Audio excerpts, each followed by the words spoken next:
جی وعلیکم السلام ورحمۃ اللہ وبرکاتہ۔ یہ بھائی نے پوسٹ بھیجی ہے جی، ضرور پڑھ لیں۔ ایک نماز ضائع کرنے سے 2,88,00,000 سال دوزخ میں جلنے کی سزا ہے۔ آگے جی وہ قیامت کا دن وغیرہ وغیرہ باتیں لکھی ہیں۔ محترم بھائی، یہ جو بات ہے نا، ایک نماز ضائع کرنے سے 2,88,00,000 سال دوزخ میں جلنے کی سزا ہے، یہ بالکل کسی نے گپ لکھی ہے۔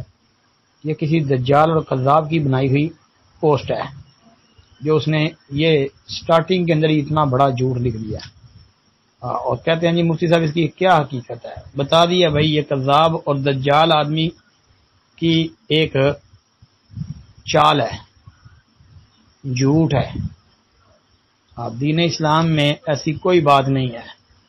البتہ نماز ضائع تو نہیں کرنی چاہیے، نماز تو پڑھنی چاہیے، یہ بہت بڑا عمل ہے، لیکن اس طرح کی باتیں بنا بنا کے پیش کرنا اور ظاہر یہ کروانا کہ یہ جناب نبی کریم علیہ الصلوۃ والسلام کی لائی ہوئی شریعت میں سے ہے، یہ بالکل کذب بیانی ہے۔